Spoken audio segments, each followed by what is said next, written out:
today's episode 4. Oh man. We're going to talk Cranking it about, out. let's talk about inclusions and exclusions. Inclusions and exclusions are actually pretty complicated here in Crested Butte because most of our homes are second homes and a lot of them are sold furnished. So the real estate contract in Colorado basically states that if it's a fixture, it stays. So technically, if you were to take the house and turn it upside down and shake it, whatever fell is excluded and whatever stayed is included. However, it gets People quite like that complicated. stuff that's attached, you know? It gets really complicated, and I've had some pretty interesting experiences with it, and I think it's just a good conversation to have because buyers don't understand what's included and sellers don't really understand what they should leave and what they shouldn't leave. Well, and I don't think they realize what they want or what they don't want until they go to move out. That's exactly right. So they're like, oh no, I'm including everything. Well, then they go to move and they're like, oh my gosh, I forgot how much I love that sofa. I want to keep it. Well, it all needs That to rocking be, chair that my baby was in. It all needs to be laid out in the purchase contract. And I honestly have had more complicated transactions that we negotiated over furniture than we did over the actual real estate. And I tell clients going into this every single time, I was like, okay, we're not going to get hung up on the furniture. You know, this is what they're including. This is what you want. We're going to make the list. We're putting it in the contract. Done. And then it still turns into a disaster. Why do we always turn into furniture brokers? I know we do. We turn into furniture brokers. I mean, I've negotiated over furniture more than real estate. But so what I like to do is, as the listing agent, is have the sellers make a list and we include that in the listing contract. And then we also include it in the MLS when we can, or at least have it available when somebody asks. So when the buyer's agent goes to make an offer, they can add that into the contract. Right. Unless they're getting a loan, of course, and then they have to put it in the personal property. And that's a whole nother podcast. podcast. Lenders do not like to lend money on furniture. So Well, they lend on real property. they lend on real property. So the furniture has to stay out of the contract. But some examples, I had a property that was a almost $4 million home and went under contract. And the buyer's agent said all furniture to be included. I countered with seller's personal property. And that's a whole thing. It's just like what counts as seller's personal property. And so I didn't do a very good job of explaining that.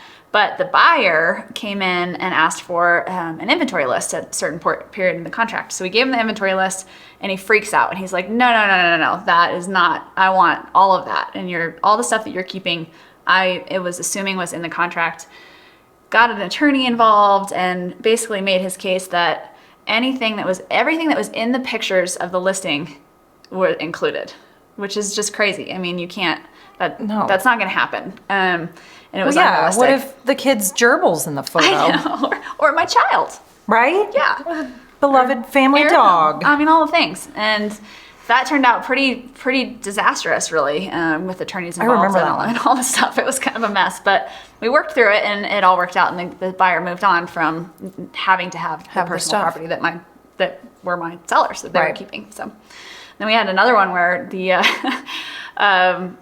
seller wanted to leave some things, but the buyers didn't really want any of it. And so they said, we don't want any of your stuff. And so we get to the final walkthrough and they literally took everything, which was good until we realized that they also took all the mirrors in all of the bathrooms. And so that's something you don't realize is that mirror used to be fixed. I mean, a lot of the mirrors in the old days. With those nice little gold with the tabs or whatever brackets. they were. And so those are on the contract as an inclusion, but not anything that hangs like art. Right, which a lot of the new mirrors are like a framed nice piece of artwork. Decor or artwork or whatever. So those were all gone. So my poor buyers can't see themselves in the mirror, but that's okay. Which, some days he actually showed up with a bloody nose. Not for your client, for me. He showed up to a restaurant with a bloody nose because he didn't even know he crashed skiing and skinned his nose and got to an appointment to meet some friends at the restaurant. And they're like, what happened to you? What's on your face? Because they didn't have any mirrors. Boy. Pretty funny. All right, so mirrors are important. Mirrors are important. I sold a house back in like 2014 or 15.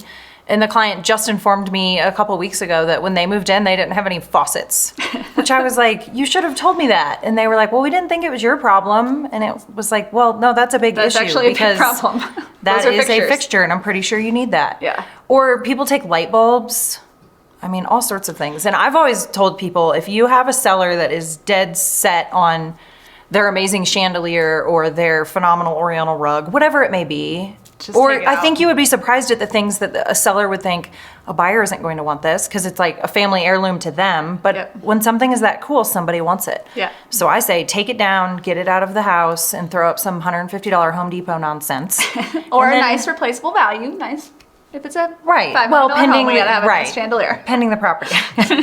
Because somebody will want those things. Yeah. So So on the opposite side of that spectrum is that I've actually had sellers negotiate better because they could leave everything. So, you know, if they live in Maryland and they're selling their property here, they don't want to have to come back and move all that stuff. Well, so they're it's not actually worth it. more willing to negotiate and more willing to negotiate with all of the furniture staying, even if the buyer doesn't want any of it.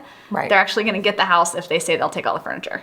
So it's a really interesting debate, especially in second home markets, because you want to have a turnkey property, but it's a lot more complicated than it sounds. well, let's negotiating face over furniture. it. I mean, pending some of the furnishings, it's like well, yeah, I could do without that. Furniture for it is Pete's sake. used furniture. I mean, Used furniture is not worth much. no, it's not. Let's talk about depreciation factors there.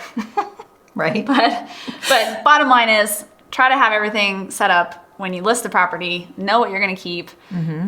Help the buyer understand what you're willing to give them or include in the contract, and everything's negotiable. So And you can always do your broker a favor and make a nice inventory list. Let's talk about inventory lists. Oh, How fun are inventory those? lists. We love inventory lists. There's times where we go and count every single fork and every spoon and every cup.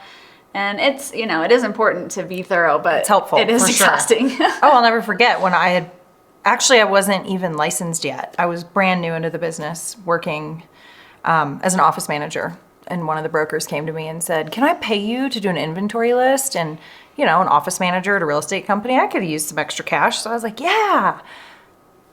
I got in there and I was like, 5 spoon, number 6 spoon. Well, then you get into all the forks. cooking utensils and you're like, how many was spatulas do measuring- I have to count? I was measuring the rugs. oh gosh. You got really detailed. It's like 2x3 blue rug in master bathroom. Excuse me, primary bathroom. I have actually had one more story is that they've actually left all of the food and spices and like old stuff that like old products. Well, because nobody wants to move that. shampoos. It's gross. Clean your stuff out. You know, nobody wants to have a bottle of used shampoo. No. It's just, we don't. We're good. Well, that was, who was it? I got a call, this was a couple years ago, and they had to pay a company to come and move like Clean it all literally like trash out of the home. So another thing to think about too, I know a lot of brokers will sometimes put, you know, to be left in a certain condition or whatnot, which I've always kind of been like, who doesn't have the common courtesy to leave their house in a, you know, clean it. a position that someone would be willing to move into it as, but I saw a good reel one day where the realtor was like, you guys, when you go to sell your used car, you get it detailed and you clean it. You don't Why leave- aren't you doing that to your house? Right. Like, why don't don't people leave, clean like, all their house like they would clean their car to sell? I know. Isn't that an interesting comparison? I Right. hadn't really thought of it that way. like It's the goldfish under the car seat. Yeah, totally. Oh, furniture. It's a good one. It is.